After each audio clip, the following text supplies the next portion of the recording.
The illusion of authority. In a quiet Swiss city sits a tower where local police cannot legally enter.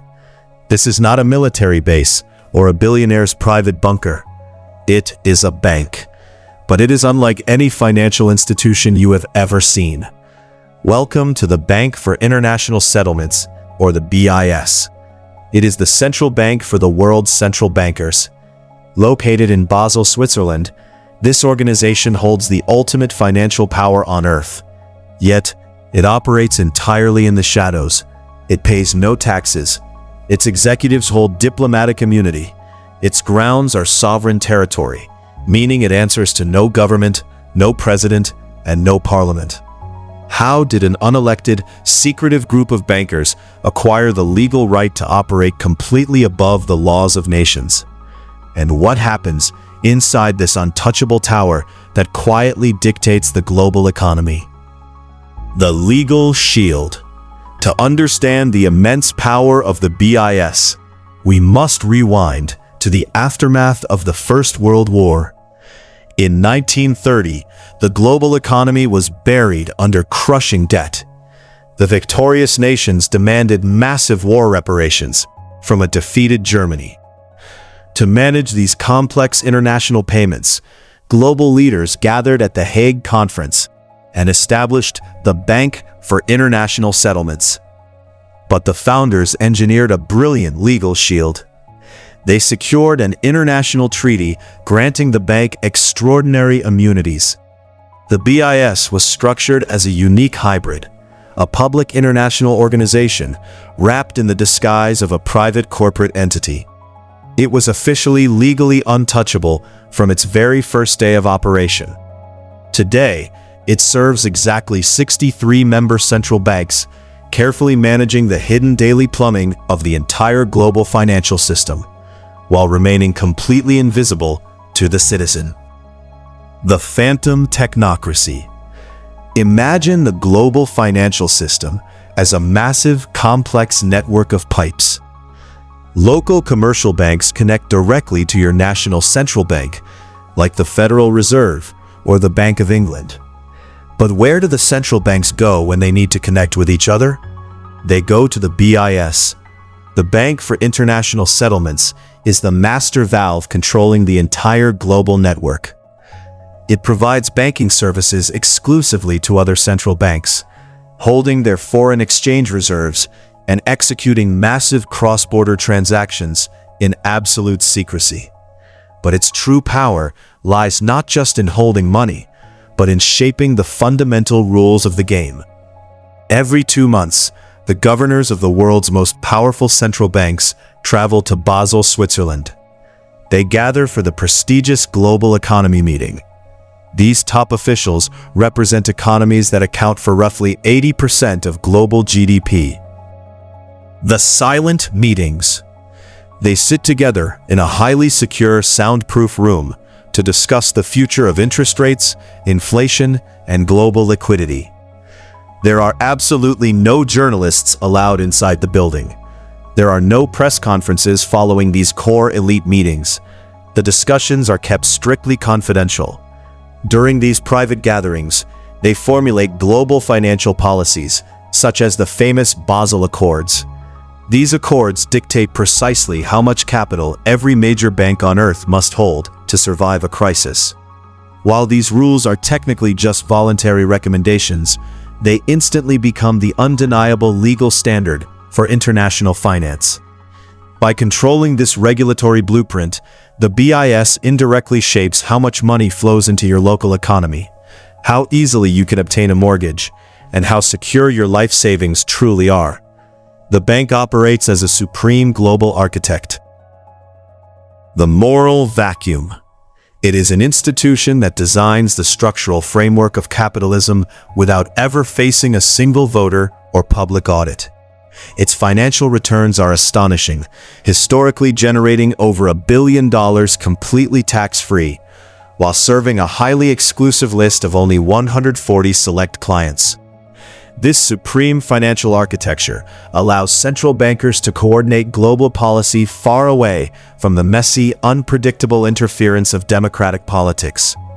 It is a brilliant, highly functional technocracy.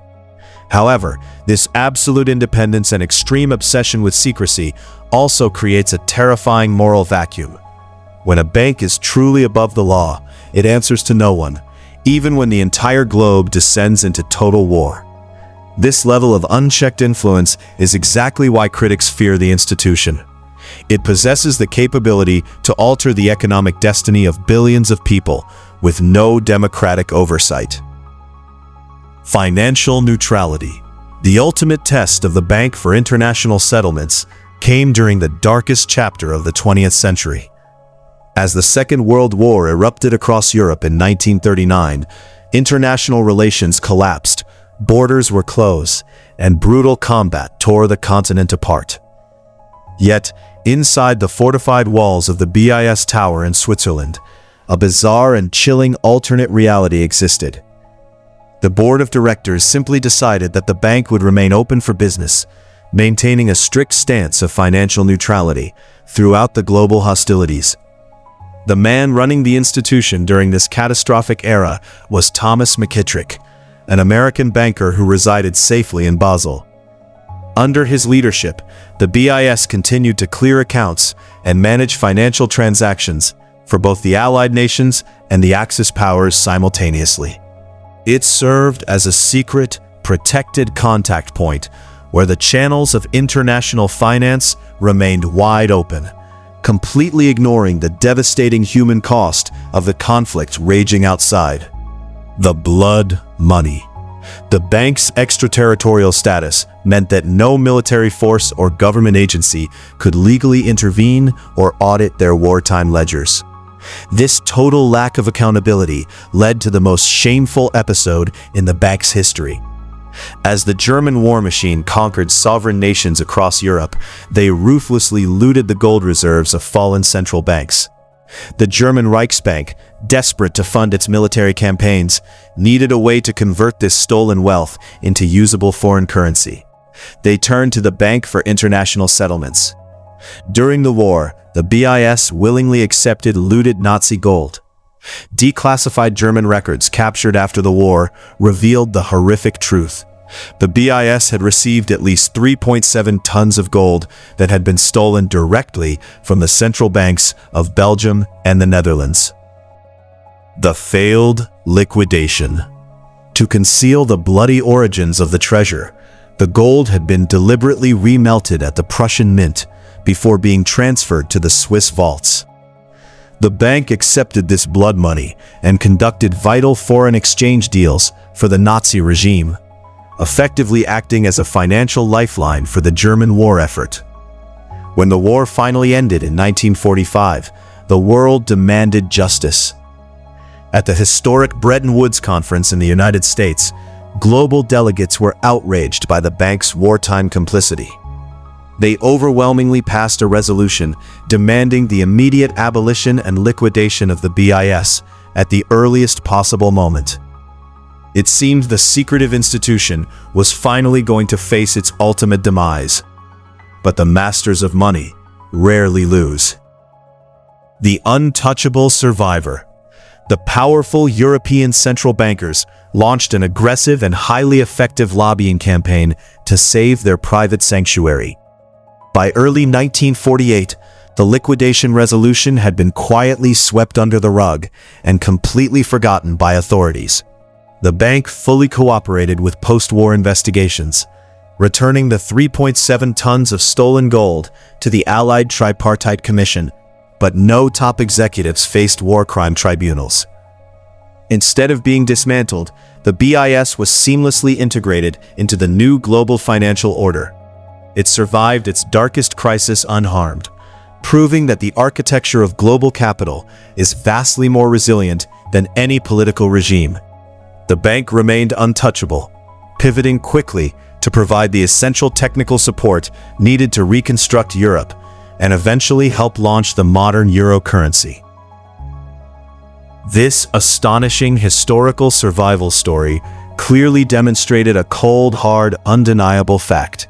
International financial systems are fundamentally designed to protect elite creditors and ensure debt payments, entirely regardless of human tragedy. The unsettling truth. Today, the Bank for International Settlements remains the undisputed, invisible anchor of our global economy.